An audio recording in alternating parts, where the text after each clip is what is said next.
G'day, 15th of April 2026, we're halfway through the month. This is George giving you today's message of hope. You may have heard of this lady, Elizabeth Holmes. Well, she founded Theranos in 2003 when she was just only 19 years old, you see. She claimed her technology could run hundreds of diagnostic tests just from a single finger prick of blood. Imagine that. You can say it, the pitch was extraordinary. You see, the investors were serious people, not naive amateurs. We're talking about senators, surgeons, even a former Secretary of State. Generals had run entire military operations. It's a whole host of people there involved. They put hundreds of millions of dollars into what turned out to be a machine actually that barely worked. They got found out. And here's what I'm reminded when I think about that story.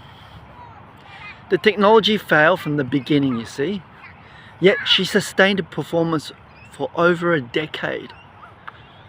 If you ever see her picture, she got the turtleneck, you know, the deliberately lower voice, apparently adopted to project authority. She was speaking like that, which is not her normal voice. There's a bug coming around me. The unwavering certainty in boardrooms and on stages and in magazine profiles. She was there. It was a sustained, gracious, polished service, year after year after year. Well, she's out now because she served roughly 3 years of an 11-year sentence. It's pretty light if you ask me. And she's reportedly working on her next project. Yeah, interesting, isn't it? Now, I don't tell you that with contempt, because I want to tell you that with an honest, a kind of honest recognition, yeah? Because the thing that draws us to the Elizabeth Holmes story, and I think it draws most of us, right? Isn't just as a scale of the forgery. It's the recognition of something in ourselves. So have a listen to this. I'm talking about something smaller, something we would rather not name. And I want to tell you about two moments from my own life. Because after all, it'll be interesting. Neither of them made the news, of course, and neither of them are grand. Well, the first one, bit embarrassed, but friends would invite me out for meals in the past. Good people I genuinely wanted to see. And I would tell them, sorry, I wasn't available. Not interested, maybe another time, yeah. Well, the truth was simpler and harder than that. I was tight on money and couldn't afford it. I really couldn't. I didn't want to say that. So I performed their unavailability instead of admitting the real reason. Okay, so that was George. The second one is slightly even more embarrassing, I would say. I was in the city heading home from work and I needed to use the bathroom pretty urgently, right? The city was crowded. Eventually I said, no, I'm going to walk into a hotel, which I did. Now the staff member asked if I was a guest because there was a function happening on that particular night. So I said, yeah, I am. I used the bathroom, came out of it, and I guess we both knew that I wasn't a guest. So standing there in that corridor, she knew I wasn't a guest, and I knew. And that's why I got egg on my face. Nobody said anything. The game was up, but I managed to walk out. Now, is that Elizabeth Holmes? Of course not, right? The scale is so different, it's almost comical to put them in the same sentence. After all, she did a $1 billion fraud and compared to a man lying about a bathroom. And actually, I mean, that is the point, right?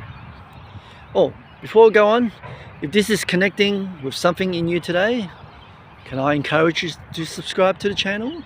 Give it a thumbs up, help the algorithm, and share this video far and wide, because there's a new episode every day, and this one is probably just the beginning of a longer conversation, perhaps. Alrighty. Now, let me tell you another story too, because I once worked with a colleague who stole another team member's lunch from the office fridge. Yep, you heard me right. And of course, when confronted, he denied it. the guilty person that is, then eventually admitted it anyway, because he said he had no money and he was hungry. Very interesting. He left the job not long after. So there was a history apparently. Yeah, I was new to the team and I didn't know him well, so I guess he didn't pick me as the victim. But I remember the details of the denial, the confident, gracious denial, right up until he couldn't maintain it anymore. So same mechanism but different stakes. And now here's what Solomon wrote about that mechanism. Take a listen. It's from Proverbs chapter 26 verses 24 to 26. Whoever hates disguises himself with his lips and harbors deceit in his heart. When he speaks graciously, believe him not, for there are 7 abominations in his heart.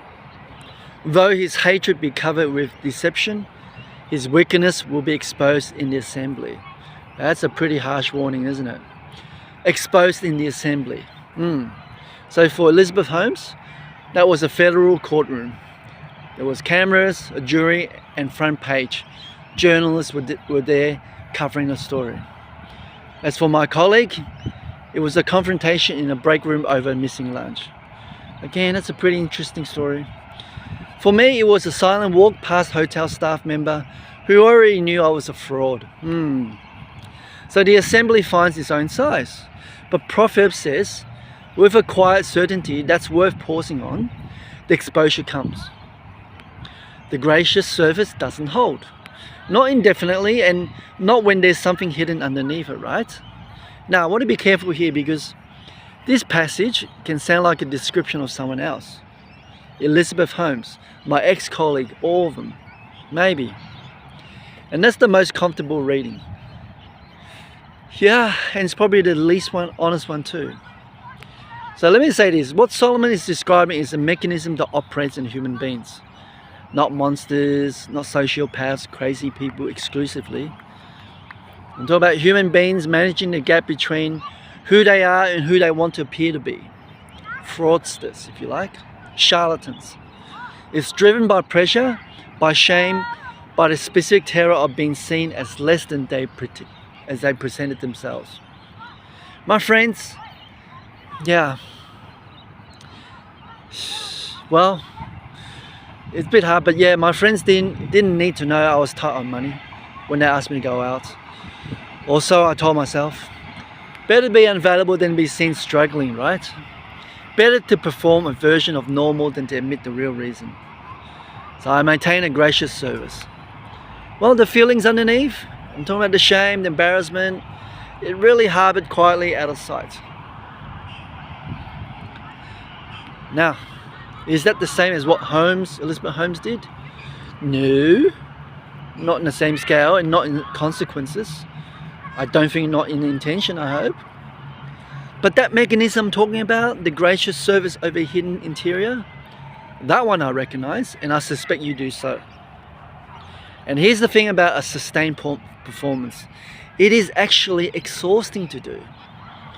Anyone who's maintained a version of themselves that isn't quite true, even in something small, even if in something nobody would judge them harshly for, knows the particular wariness of it. It's really hard work, it can be. The tracking require, what was the last lie that I spoke about? I better not say that again, right? The management of pretty much the management of what you said to whom. The moment when the service dissolves and what remains is just 2 people in a hallway who both already know the truth. I'm talking about my experience in that hotel. Elizabeth Holmes sustained hers for over a decade. Incredible performance, if you ask me. Now, I don't know what that cost a person, but I do suspect the relief of the collapse. It's the awful, catastrophic, everything lost relief of it finally being over. Right? That is the part of why that story stays with us. And because we recognize the weight she was carrying, even if our version of it fits in a coffee jar rather than a federal courtroom. So let me read that verse again. Though his hatred be covered with deception, his wickedness will be exposed in the assembly.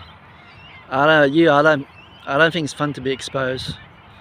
So it's not if, though, as in this is assumed, right? The question Proverbs is not asking is whether the exposure comes. The question is what is underneath the service when it does. Friends, what gracious service are you maintaining right now? Tell me. Yeah, maybe it's not a fraud. It's almost certainly not fraud. It can't be. I know you guys are good. But is there something about your finances that people closest to you believe? Something they've simply been allowed to believe that isn't quite true? Maybe. A performance of fine when fine is a generous description of what's actually happening deep inside your life. A version of managing that requires some quiet maintenance to keep upright. Now, I'm not asking you to confess it on the internet. Don't do that. I'm asking whether you know it yourself. Because here's what that hotel corridor taught me when it happened many years ago. The exposure doesn't always require an audience of thousands. Sometimes it's just you and one other person in a quiet hallway. That's what happened. And nobody says a word and you both already know. You've been sprung, George. And sometimes, yes, sometimes, the most honest thing you can do is get there first. Before the assembly convenes together and make a judgment. Before the lunch goes missing and a denial becomes necessary. Before the surface has been maintained so long you have forgotten what's underneath it. Again, the wickedness will be exposed. Or the truth can be told. And one of those is a choice. The other is just a matter of timing. So as I end, I'll ask you, which one are you making today? What choices would you make? Alright, thanks for being with me. I've enjoyed today's walk. It's great to see people out in the park doing things what they should be doing. I'll see you on the next one. Take care.